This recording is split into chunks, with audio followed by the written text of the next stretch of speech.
Welcome to Rising Icon Chicago on Intellectual Radio, sponsored by Sing Chicago. I'm Winnie Wu, and we have Charlotte Akatunde here today with us. And Charlotte, why don't you introduce yourself a little bit? Um, okay, I'm Shala, like you just said, and I'm a contemporary artist and Mhm. a solar muralist. So I make multimedia art that moves the world forward, I guess is the best way to describe what I do.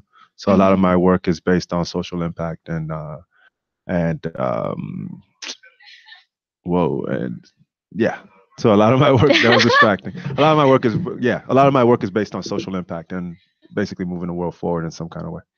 Cool. What is the company your for your art, and I don't recall the name. Oh, the movement worldwide. Oh yeah, the movement Yeah, so worldwide. I've always been interested in movements. So I love Mhm. like cultural movements. I love like I don't know, obviously hip hop. I'm a hip hop kid, come from Mhm. that, but I love like the house movement growing up in Chicago.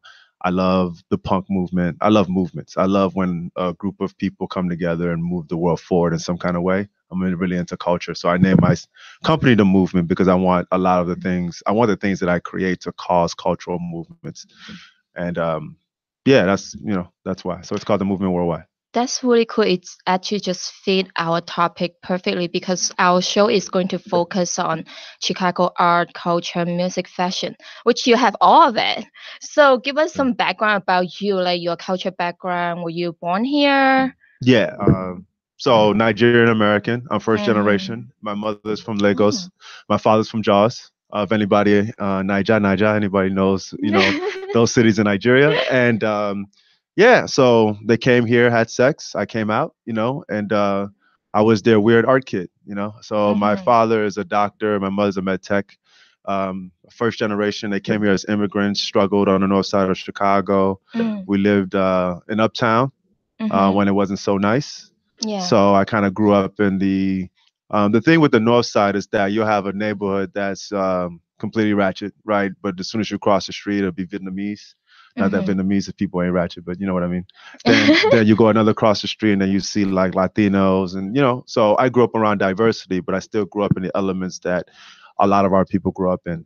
So as a Mm-hmm. first generation, I was able to see a lot of different experiences, and I think it really informed who I am and made me. I think that's what made me want to be an artist because my early memories are I always had to make the toys that my parents would not buy me. I say Mm. would not, could not buy me, I guess. Yeah. So back then it started with Transformers, GI Joe figures, and I just saw it as making stuff so I could play with it. But Mm-hmm. people saw it as art. It wasn't art for me. It was a necessity at the time. So, Yeah. yep. That's really interesting. And say a little bit more about like how the different culture you interact with when you were a childhood and shape your personality and how you create art. So yeah, the my surroundings really shaped my personality. I grew up in diversity because the North Side is really diverse. Mm-hmm. So I grew up with obviously the Nigerian culture, and African culture. Hold on a second. Are we good? Like that's distract. We good? Can we mute that or something? Cue it. Yeah. Yeah, thank you. Word. Thank you. Appreciate. All right. Okay, we're talking about the Yeah. Nigerian Yeah. culture. Yeah. Yeah. Yeah. Yeah. So yeah. So I grew up obviously in Nigerian culture, and the North Mm-hmm. Side being diverse. I grew up in a lot of different cultures. I saw a lot of different things. So Ethiopian culture, Vietnamese culture, Yeah, but Chinese, how that obviously. shape So it you? did. I'll get there. I'm sorry. I'm sorry. Okay. Okay. So how it shaped me is it made me uh, it gave me an open mind. It gave me a worldview. Mm, For as early as I can remember, I've never really looked at myself as I looked at myself as American, but I mostly looked at myself as a world citizen. I've always looked at myself as a person who happens to live here. I don't know if it's the way my parents raised me or what I was surrounded by. yeah. Um, so it gave me a complex too, because it also made me feel like I wasn't black enough at the time. Um, Uh-huh.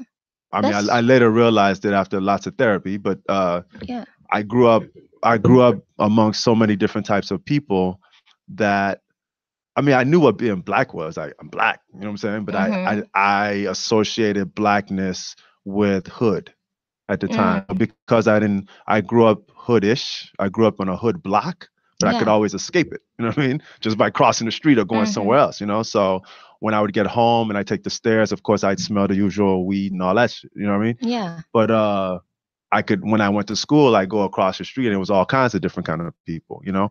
Yeah, that's really interesting because from what I know you, even the first time I interact with you and talk to you, till now, that was the first. This is the actually the first time you mentioned I'm an American citizen. Like the most time that you share about yourself is I'm Nigerian artist. Oh, that took a lot of therapy. It Exactly. took a long time. No, Exactly, I right? wasn't. I was. Yeah, okay. I like to tell you, I've always been proud of being Nigerian. No, Mhm. I did not want to be African as a kid. I mean, as a kid, it's just what it was. But when you get to high school, when you start, I don't know if, well, so Yeah, I there's can this see your popular term pride. Like called you're African proud of it now. Yeah, I now. worked on it, really, to be honest with you. But the African booty scratcher thing, and all the clicks and all that stuff, and the Ah. kind of teasing that I got, you know, Mhm. in grammar school and high school, Uh kind of huh. made me want to be more African American or black. So I Mhm. had a phase where I would not hang out up north. All my friends were from the west side, and I'd get to the west. I'd go to the west side as much as possible, Yeah. in this crusade to prove that I was black enough or hood or whatever it was. Uh So I huh. tried to change my accent. I tried to do as much. I tried to talk more with a twang. And Yeah. so now I have this weird like Afro twang thing that's going on because of my years out west, but then also growing up Nigerian. You know what I mean?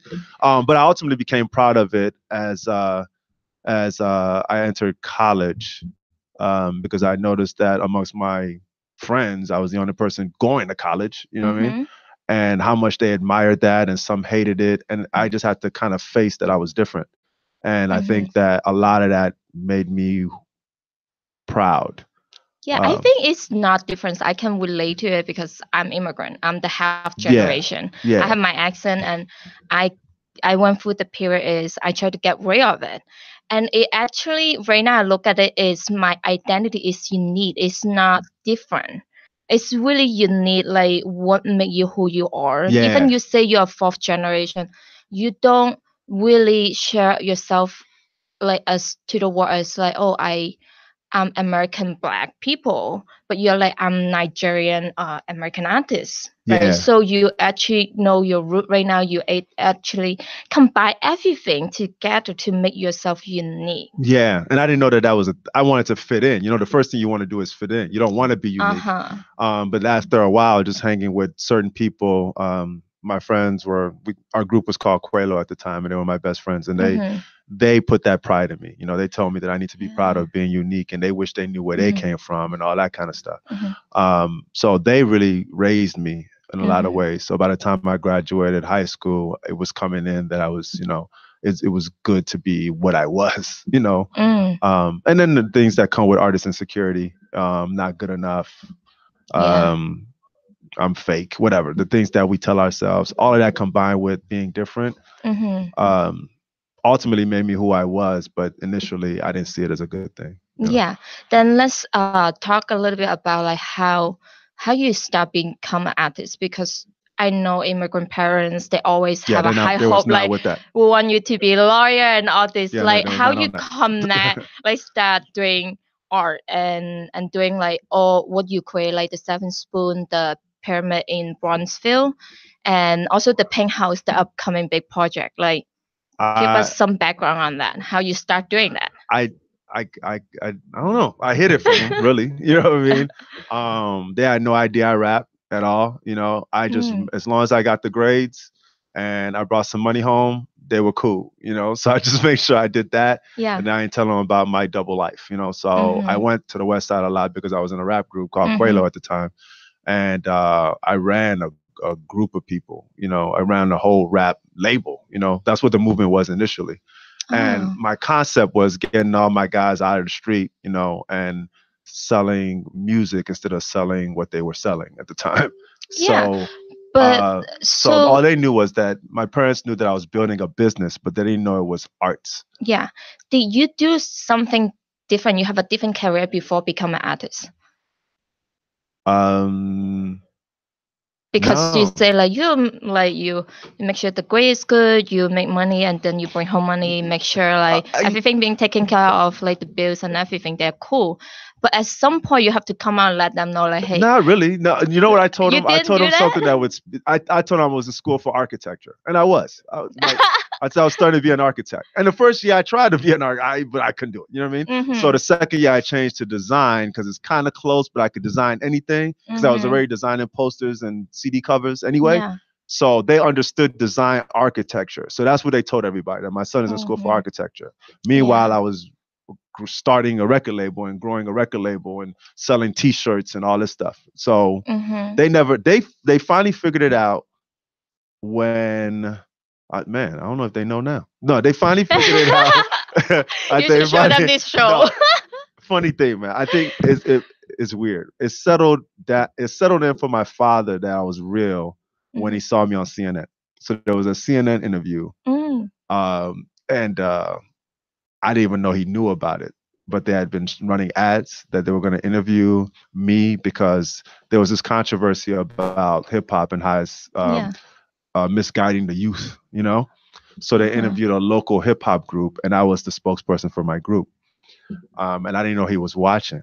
Wow. And the person who was interviewing me posted one of my lyrics. And let's just say my lyrics wouldn't necessarily make my father proud, right? It was what it was. And how did he react to it?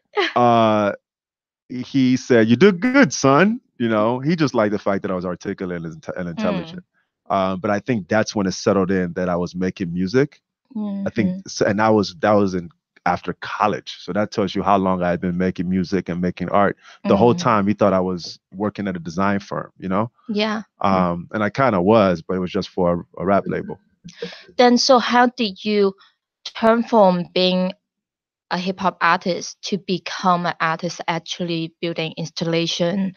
Let's say the first artwork that I know is Seven Spoon. So Seven came from, we had an email list at the time, and we weren't making music fast enough to satisfy that email list. Yeah. And we had women that were listening to our music. Yeah. So I just came up with an idea to give them something that would speak to them, you know, and to grow our following. So Seven really in real life came from my issues with women, to be honest with you. So a little bit more about like it sounds like there's some I grew up, hidden so I was message between you and women. So part of insecurity and me growing up the way I did, I wasn't good with women. At least I didn't think I was good with women. You know, I had women. They were all friends. Yeah. But they would never close the deal. But my friends was, you know. They didn't or you didn't? No, I want to. Trust me. Oh, okay. I'm trying to close deals, you know what I mean? But they were not ever on that. I was always sweet or the friend dude or whatever. So I had some kind of anger toward that, you know what I mean? I thought I was ugly and all that and whatever. But I just had it that women didn't get me and whatever, you know? So I didn't know that carried on. And it's really weird, man. You're making me go through therapy right now because I'm so not that person anymore. So I'm trying to remember what it was like. But I know I had a grudge because women wouldn't have sex with me, just to keep it 100. But I was always aware enough because I had good mentors that I had an issue or something, you know, because women were my friends. Yeah. And so I couldn't necessarily be mad at them. So I guess always as an artist, I'm reconciling these two things, and I decided to create a character. And how that happened, I don't know. You know, but like, what is that character really is about? So So Seven Spoon is a little girl that basically, a little girl that has sassy commentary. I hate that word, but sassy commentary about the world, because that's how I am. You know what I mean? Yeah. So I said, well, if I could speak through and I'm thinking this now, but I wasn't thinking this when I was doing it. I was just doing something. If I could speak through a little girl, that'd be kind of cool, right? Because I'm not a little girl, right? Yeah. But if I'm speaking through a little girl, maybe I find some relatedness with women. I don't know. It's really hard to explain. You know what I mean? That's right really now, interesting. I know that I like what started it, I had to say, is the universe or God. You know what I mean? Just Yeah. inspiration. Now I know the purpose, but I couldn't tell you I started with that purpose. Now I know the purpose is to uplift and spotlight women that are not that are usually not in the media. You know, women like you. I grew up with a Mm-hmm. diverse collective of women that were bitches. You know what I mean? But they were also cool. But they were Yeah. also pretty. Yeah. But they were also stylish. They were all of it. You know what I mean? And they Mm-hmm. were Asian. They were Latina. They were African, Mm-hmm. African American, all of it. But when I watch TV, it's always white girls and black women. You know what I mean? And the Yeah. stereotypes that go with that. So I know I wanted to represent real women, the kind of women and the kind of girls that I grew up with. That's a vocabulary word. Bitch is a vocabulary word. It's in the dictionary though. Yeah, what's your work? Is it? It's not. I'm not saying that. That's It's cool. okay, Yeah, right? we're good. Yeah. As long as I don't keep saying bitch, right? Oh, I just said it You again. just say I'm it again. snapping. So, For sure. shut up. You Okay. did it on purpose. But it's All really right. cool that you just point out one thing when artists, when they create the art, they not necessary is really like, okay, I set my intention, I'm going to do this a certain way, and this Yeah, is a nah. message. It really is a way of expressing Yeah, yourself. just expressing. And what I see, like from my perspective, when I see that and when I hear the story behind it, what I got is it's interesting to see there's a feminine side inside man, and how men portray female, like what they are. And what I see is that you make that make Seven Spoon actually is a really bold character, Yeah. like, and people able to female able to connect to it is, well, she's cool, I want to be like her. And I don't know if many people know that the creator behind it actually is a male. No, most people think Yeah, it's a because woman she's because actually really I'm Shala. cute. So they think because she's actually cute. Men can't make cute. It is, I yeah, got you. it's cute, All right, it's all right? good. Yeah. And stylish, you're like a man created. I didn't know you back then. So, and I had named Charlotte. So it could be a female. I don't know. Yeah, a lot of people are surprised when they find out. But I mean, I like stylish women. I like, I could dress Mhm. a woman because I know what I want to see. So it was nothing to put it on a character.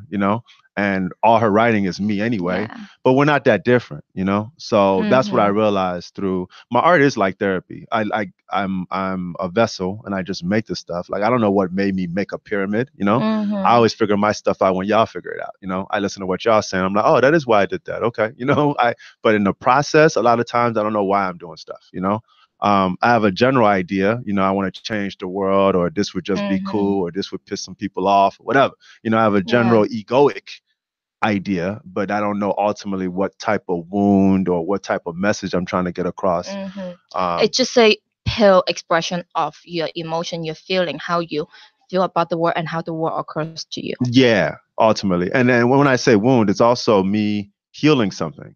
Yeah. But again, all this stuff has come to me in my maturity that, oh, I did that. Like I listened to my lyrics when I was a rapper and a writer, and Yeah. I was really angry, right?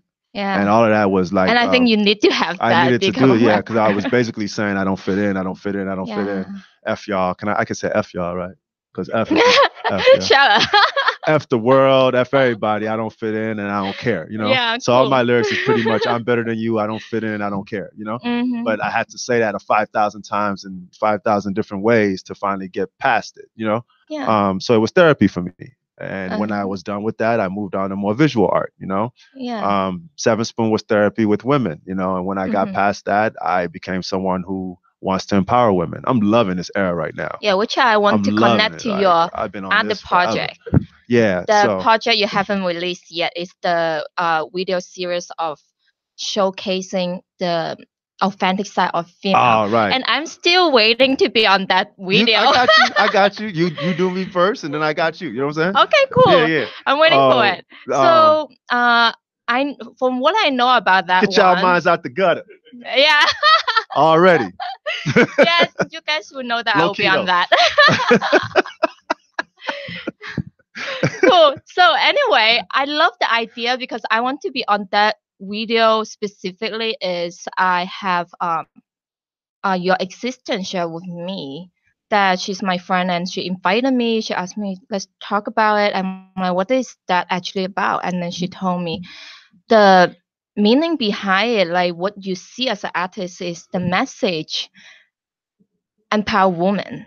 And you see women, they're superhero. They are probably going to be the one to save the world.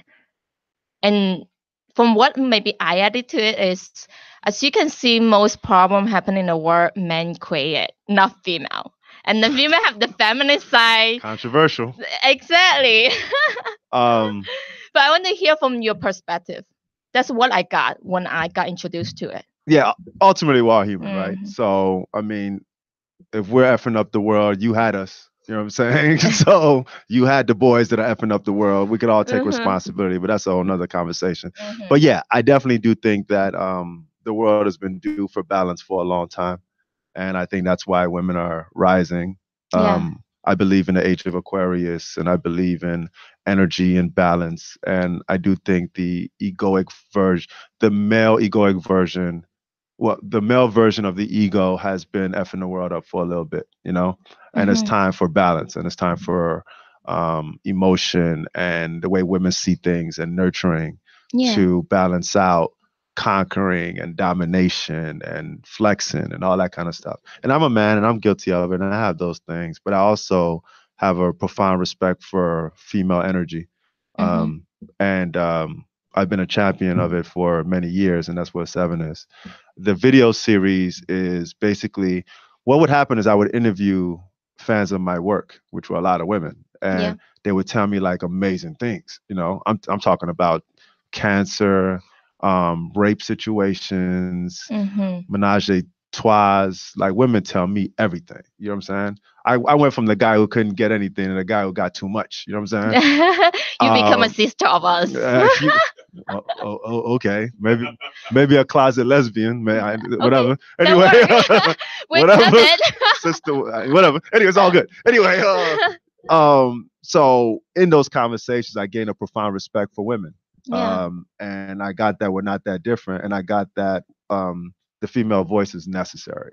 So I wanted to Mhm. be an advocate for the female voice because I saw the balance. I saw that there's a missing, you know. Mhm. I always say this, like I think that Obama could not have been president if he didn't flex his female side. You know, he was strong Totally. as a man. He was like alpha enough to be beta. You know, like he was not a punk by any means, but he was classy, right? I think he had that balance, and that's why he was not. He was threatening, but you couldn't really say he was threatening. You know what I mean? Yeah.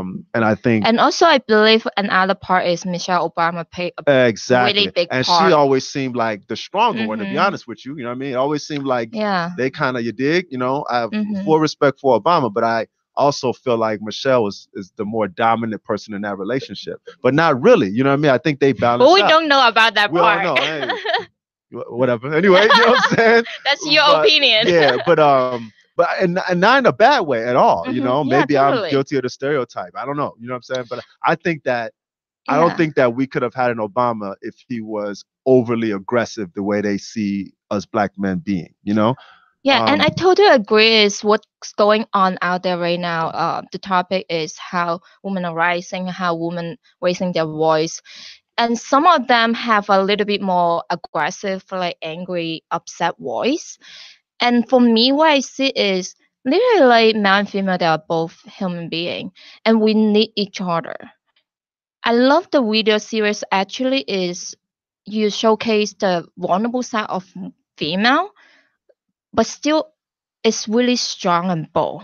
yeah, that's the That you point. see that like they are tough. They're Yeah, not weak. yeah, And also it's the partnership between male and female. It's really like we empower each other.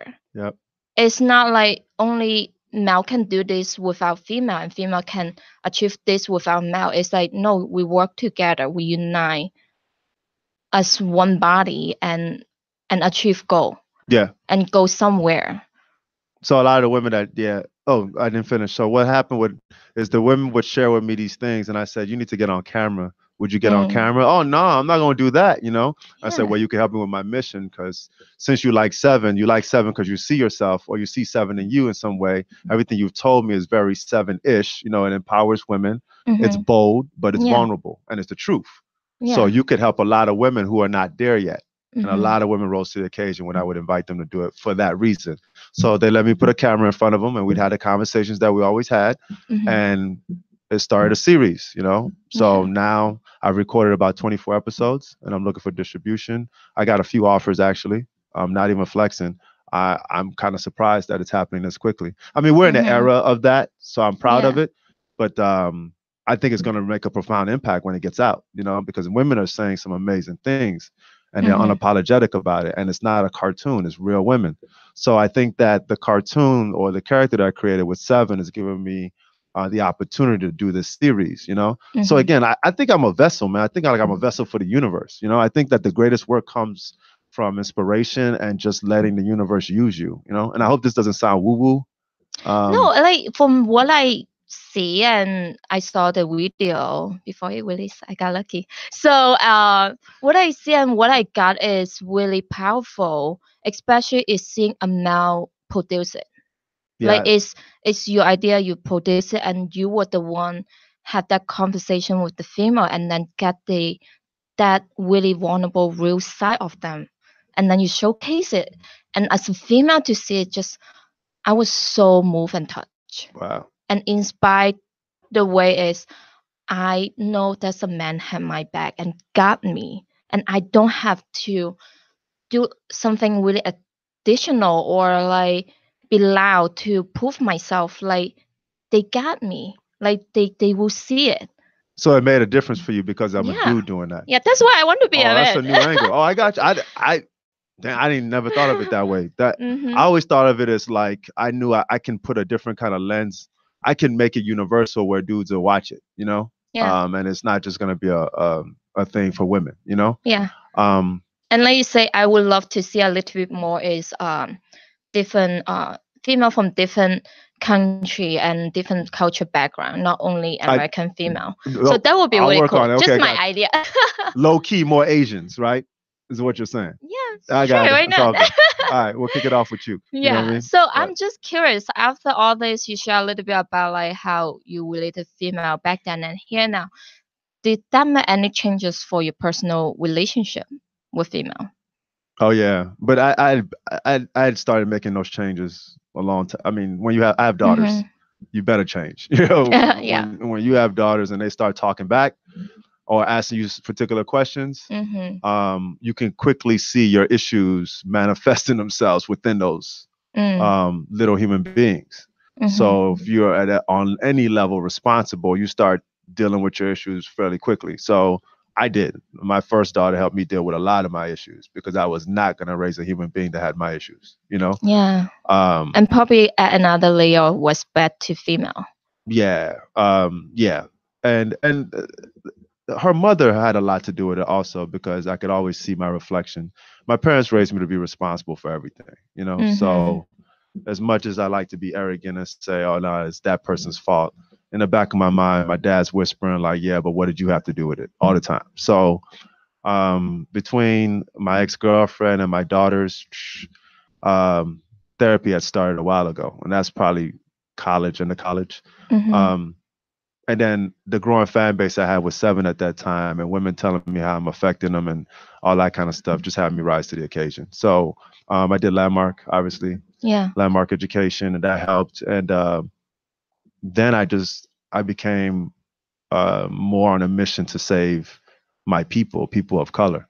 Mm-hmm. Um, the issues I had with women had gone because now that I understand women, I'm having no problem getting women, obviously. You know what I mean? Yeah. So I really couldn't be on some I'm ugly, I'm a nerd thing anymore because that wasn't the truth. Yeah. Was there any changes or like certain things shift once you like after you get to know women in a different perspective right now and you have your kid and um your relationship with family, did that shift something about you being a man, like your concept of being a man, I should say? Did it shift my concept of being a man? Yeah. Uh, well, I mean, I still deal with not being. I want to use the word aggressive enough, but I'm not a. I don't know. What is There's man for you? this stereo. A man to me is what I am. So I think I'm a Mm-hmm. man like all day. Every aspect of a man. That's really I conceptual. Say check. a little bit like Um, what is it like so a man the protects ego his or family. A man is prideful? responsible. A man Yeah. is responsible on any level. I got that. Yeah. I'm an earner. I'll protect my family. Mm-hmm. Not a bee by any chance, by any means, Mm-hmm. on any level. I inspire other men. I've done that. I've done that for years. I seek to do it. Um, a man is responsible, man. That's it. A man is responsible. That at the end of the day, I work on being as responsible as possible, and that's it on every level. Mm. And I do that. So that's what a man is to me, ideally. Yeah. Now let my ego tell it, and let these misconceptions that I've grew up with that continue to haunt me tell it. Yeah. I'm not necessarily gangster enough, you know what I mean? Or I'm not aggressive enough, or I don't flex hard enough, or my car ain't what it needs to be, or I don't make enough money, or whatever hip hop teaches us we need to do to be a man. You know what I mean? Yeah. Those are the kind of things I still deal with, Mm-hmm. but not enough to not be responsible, you Mm-hmm. know? So yeah. The next I'd be kind of interested on, I'm from my own experience, I'm also in like different color than white, and I'm immigrant, and then I went through some struggle making a living here, started my business, all this, and especially like I'm a designer myself. I have my bridal shop business, so I know being an artist in the design field is not easy, and there must be some struggle related to your race as well. So I want to hear a little bit about like being a black man in our industry in America. Being a Have black man in any industry in America. Really? That's what we want. Oh, hey, okay. in our Oh, and art, you want in industry. particular art? Or you can share more like if you like. Uh, I don't have any specific hope art. or answer expect from you. So So I like to compete. I don't know if it's because I'm mhm. a Nigerian. I like to compete across the board. So I like to compete with white people, whatever this term white people is, whatever. I like to Yeah. we'll use the word white. I think white is a term to encompass Polish and European. Yeah, because in It this country it's quite dominated by them, honestly. right, right. Because I've been through my own struggle. That's what I Yeah, kind of want it to is. see. It is. I like dissecting the term white in general because there is no Mm-hmm. white people. It's just an all-encompassing term for people of a particular complexion, Yeah. So I just wanted to put that out there, but we'll use that word. So white people, I like to compete with them. I don't You want don't to want to just compete with compete. Asian? I compete with all y'all. You know Okay, what I cool. mean? Like, I compete with We're pretty everybody. cool too. So there's a level that um, that you have to compete at in order to be um, comparable to white work, right? Yeah. They have a certain level of excellence that you have to achieve before they even notice what you do in art, right? Mm-hmm. Um, but what I've come to find, so I struggled with that for a long time because I always felt like my work wasn't work that would be appreciated by white people. It was only work that could be appreciated by people of color. Because again, I grew up with a lot of different people of color. So Yeah. I always, and I'm hip hop. I'm from the hip hop culture. So it was always I did my work for people of color mostly, and white people can tag along if they want. Yeah. As I got older, I wanted to compete with white people even Mm-hmm. more, but I always felt like my work wasn't good enough, which was an internal thing of me. It's an issue that I have of not being good enough in general. Yeah. I just, in those situations, use white people as an excuse. But I've since learned and Or you since use figured them to out, motivate you. oh, I use them to motivate me. Yeah. Yeah, I know. So I've since learned, and of course I've always knew this, that our work across the board and everything we do influences white people, especially younger white people. Like Yeah. I've always known this, but I never really included myself in it. I always thought hip hop does that, but I'm not good enough to do that. But I am hip hop. And Mhm. so what I noticed is that as I started to think that way, I started to expose my work more to white people. So not just the black people who I thought would love it, you know what I mean? Yeah. But I exposed it more to white people. And the way you think is the way you see things. So as I thought that I was able to compete with white people, I started to compete with white people Mhm. and gain the acceptance of white people in their world and the way they see art. Yeah. Um, I quickly started to realize that that acceptance doesn't mean anything. Mm. It doesn't. So right now I'm in a place where I don't need to compete with them. I just do what I do. You know what I mean? Yeah. Which is a good transition why I went started going into tech art. And Mhm. I just got bored of playing the gallery game that they dominate because I noticed that Yeah. the gallery game that they dominate is based on subjectivity and their level of taste. And their Mhm. level of taste is all BS anyway. It's Yeah. just some person sells somebody about pink is the new color. So then everything pink is hot, right? But Yep. all of that is marketing. You know what I Mhm. mean? All of that is It's subjective. storytelling. It's storytelling. And like in fashion, who tells the story, right? Certain women and gay dudes, right? Mhm. So we are subject to the opinion and the perspective of those type of people, right? Yeah. That would change if the women were Asian. There'd be a different perspective. There'd be a completely different way of seeing things, and fashion would look different. You know what I mean? Yeah. Just like we argue about the Oscars, right? And there was this thing about the Oscars so white. The Oscars are so white because the Academy was full of people that only understood white culture, so they couldn't Mhm. appreciate or necessarily even had access to or interest in Black Mhm. art, Asian art, Latino art. So they never nominated it because it wasn't of their world.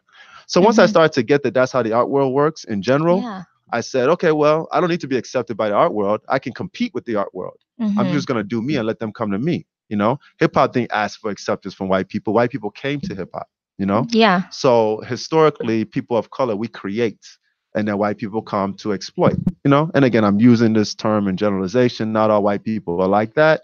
White Mhm. culture as a governing body and an institution Mhm. tends to exploit. I agree. And I love that concept is like you're using art to introduce your culture to someone who might not familiar with. Either it's white or Asian, right? Actually, I want to point out is Asian love black culture. I don't know why. American Really? black. Yeah, like you have a huge That's why y'all market in our out there. neighborhoods like that? All right. I you, guess so. you should go to Asia, Japan, Tokyo, and I then you agree. I think export. so. I think so. It is because it's interesting, right? It's something new, but they really don't have much access to it. Honestly, it's not like they don't want to know about it. Like I grew up in Hong Kong, I see lots of people that actually really crave to listen to hip hop music, like want to learn about it, what is it about, and then they start dressing like it. But sometimes people, like in fashion, they start dressing like black people. They start making all those braids. Like they don't know the meaning behind it. Like you hear even right now people argue about, oh, that's this was baffled because they don't know it. They just use as fashion. But Appropriation. yeah, and also the other part may be like that person really never got introduced to it. Exactly. They don't have access to it. As an artist, like seeing what you're doing, you actually create that and allow them connect to it, Yeah, like I want that. like create a platform for them to get to know your culture. Yes, I want In a that. way it's like united two different culture together. Yeah, because I think our culture is inspiring naturally, and I think we can make a lot of changes with our culture. Yeah. So, in getting out of just playing the white game as a black artist, I Mhm. started to play my own game. So, Mhm. tech was a great way to do that. So, this brings me to solar. Can I talk about the solar Yeah, art please do. and why I did that? So, so seven does what it does, right? But I Yeah. started to play with technology, and I initially got into what do you call that? Virtual reality. Mhm. But I didn't. It didn't interest me because it wasn't going to change the world in some kind of way. And Yeah. I've always had in the background making an impact, especially coming from my seven art and Yeah. seeing the impact I was making on women. I want to Mhm. make an impact on people in a different way. So I said, well, what makes an impact on people is technology. How can I use technology in art? Mhm. And the first thing that came to mind was throwing paint on solar panels, you know, and so I tried. And obviously the solar panels wouldn't work because there's paint all over them. Yeah. But I figured that there's got to be some kind of way to put art on solar panels. So I Mhm. put the word out there, and somebody got back to me. Somebody from Massachusetts. I can never say that word. Boston. Somebody from Boston got back to me, and they said they found a technology and they found some people who were doing that. So Mm. I met with those people, and they had been doing it. They print shingles on roofs. So when you put a solar panel on a roof, people wanted to blend in, right? So they Yeah. print the roof pattern on the solar panel. Oh. So I said, well, if you can do that, you can print anything, right? So yeah, we can print a picture of your mom if you want, you know? And so the light bulb went off and I said, that's the way I'm going to put art on solar panels, you know? So So that work. so it worked. So that's what I started doing. And you can see that that's my own genre. That has nothing to do with the white art world at all, you know? Yeah. It's completely controlled and created by me. And I am the founder of it, and I'm going to start Mm-hmm. a culture of people that use solar panels for canvases, you know? Yeah. So that's what I mean, that I think more of our people and people of color need to do that. We don't need to compete in this preconceived notion of a Mm-hmm. world that um, validates or invalidates us. We just create our own world and they'll come to us. Yeah, and I love that idea. Is such a brilliant idea. Like you combine art and solar power together, because lots of topic we're talking about technology right now is clean energy, and then solar power is one of the biggest thing. Like China actually start doing it like huge. But one thing lots of people complain they don't want to do it is they think it's ugly, it's Yeah, exactly. boring. So if I And can then make now it you, pretty, yeah, now you yeah, make it fun and yeah. people want to have it at their home and want to change it. And so I'm curious how long it take you to build that project. Building a project took a month, month Mhm. and a half. Getting Mhm. the project approved and funded took 2 years. So I've been on this concept for like 3 years, and I had to obviously knocking on people's doors and getting the concept to people. They didn't really believe it. Mhm. Some people didn't get it. Whatever, you know. So I had to Yeah. find a People way. probably think that you're crazy. What are you talking about? They just, I don't even know if they gave me enough attention to say I was crazy. They just didn't care. They dismissed it, Oh. you know. Um, so, but like everything, you got to put in front of people's faces and you got to show them what it is. So, I have a good marketing background, worked in marketing for several years. So I Mhm. figured I just had to market this thing, right? And get somebody to stamp it, you know?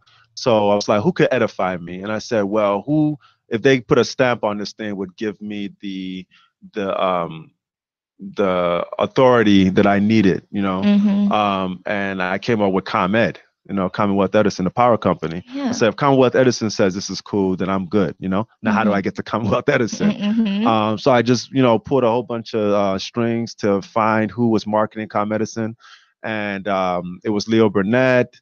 And I went to them, but then I had to work it out with another company. Long story short, I found a company who believed in it, and we did a small project for Black History Month. So I used my Black History Month budget to make a small version of what I was doing, Mhm. and it won awards the first year. So Mhm. it won awards the first year. So that made Leo Burnett want to do it again, and that caught the attention of ComEd this time. So they Yeah. came and said, "Okay, you can do whatever. What do you want to do?" And Mhm. it popped in my head. I want to build a pyramid. Again, I can't tell you why I wanted to build a pyramid. I was It's like, so cool. I want to build a pyramid. They're like, you want to build a pyramid? They said, this is what they said, man. They said, would Black people understand that? Because I said Mhm. I wanted to build on the South Side for Black History Month. They said, well, Black people understand that. So that's what I was dealing with, right? So, Yeah. yeah, we go down that road. But But that's really cool that that you come up with the pyramid idea, like everybody know what is, everyone is cool, and it connect to Egyptian as well, like exactly. which So is you know that. completely different culture. But what I want, like, so if people want to see it, they can go to Bronxville, right? Yeah, 47th and King Drive in Chicago. Cool, Or like you go could check it Google out. it, Charlotte's Bronzeville Solar Pyramid. I'm pretty sure it's look way better in person than the picture. I I think so. It's Mhm. cool. Oh, so it lights up at night. It generates electricity during the day, and it lights up at night, and it powers the gallery next to it. So Mhm. essentially, I'm building decorated power generators. I like to say. Mhm. So ultimately, the goal is to put these decorated power generators in 10 cities by 2020. Mm-hmm. I'm working on the second one for the CTA. I'm doing a big wall on 35th Street, the Orange Line, and luckily Rahm Emanuel is behind it because it serves two things that he loves: solar energy and art. Yeah. So he ended up giving me some money for it, and ComEd gave me some money for it, obviously. So I really thank the institutions, and now more and more people are into it because it's sexy, Yeah. It's art and it's solar, and And it so contribute to and something like in real need. yeah. So at the end of the day, I'm contributing to the world in a real way. Yeah. So I like pretty pictures, but I like when pretty pictures generate electricity for my house Yeah. too. And lastly, I want you to share a little bit about the Pink House project, which is coming up. Oh yeah. So man, it's going on 2 years now. My mother, my roommate, and my sister-in-law all got cancer Mm-hmm. around the same time. Mm-hmm. So cancer became very real for me. Yeah. I mean, ignorantly, I always thought cancer was something old white people got. So it really hit home, and I was like, Mm-hmm. oh, this is real. So I found a new inspiration and something else to lend my creativity to. So we were joking around, and I had to raise some money for my roommate because her medical bills were ridiculous. Yeah. So I figured, okay, I could throw you a party, but what we're gonna get, a couple $1,000s? You need like $25,000. You know what I mean? What are we gonna do? Just for the surgery. Yeah. Then she said, you should build a big pink house. And I said, I should, because people would just come, right? She's like, yeah. And then she went downstairs. And I was like, I should build a real big house. You know what I mean? So She said, like, build up. It was she's actually random. the original founder of the Pink Kinda. You House. know what I mean? She was joking around. Like, I was like, yeah, kinda. So I said, yeah, if I built a pink house and invited people to a party, everybody would come Mhm. to that party just to see what this big pink house is about, right? Especially if Yeah. it's for cancer. And that's what started. So I decided to create a concept where I have a pink house that people can rent out for weddings, bar mitzvahs, corporate events, whatever, and all the profit would go to cancer research, Mm-hmm. and alternative cancer treatments, because I saw them go through the typical chemo and radiation, which does nothing but kill you to keep you alive, which is a kind of backward concept to me. I think Yeah. nature is more intelligent than that. Mm-hmm. And at this point, it's such big business that people don't want to turn it around. There are a lot of different cures to cancer, but they're not legitimized the way chemo and radiation are. Mm-hmm. And chemo and radiation, because of my background in marketing, I know the legitimacy comes from marketing, Yep. money, and promotion. So Yep. we promote and market and make people aware of these alternative treatments that have been proven to work. They can be competitive, just like solar art is competitive with traditional Mm-hmm. European art or whatever that world is. Mm-hmm. So it's just, again, another thing that I'm doing that is creating an alternative to the things that we Mm-hmm. have now that they tell us we have to use when we don't. Yeah. So I know you're still creating this project, and of course, like you still want maybe some people who interest on contribute to this project and maybe join you Oh yeah, or shalaspinkhouse.com. Or you can email me at shala@shalaspinkhouse.com. And you mm-hmm. can I'm definitely open. We need property. Mm-hmm. Our original property, that deal fell apart. So we're Yeah. looking for new property. Somewhere where anybody wouldn't be afraid to have their daughter get married in. Mm-hmm. But the project is definitely open for support, and it's going to be monumental. And we Mm-hmm. plan to open one in every major city by, I said, I don't know whenever we get there. Right now I Yeah. want to get the Chicago one open, but We we're getting look there. forward to it. Yeah, And we're also going to list the information on our website. So cool. people who Thank you. interest to contribute to it, welcome to follow our website and look up information, support Charlotte Pink House. Thank you. And are we good? See you next week. Oh, all right. Later, y'all. Peace.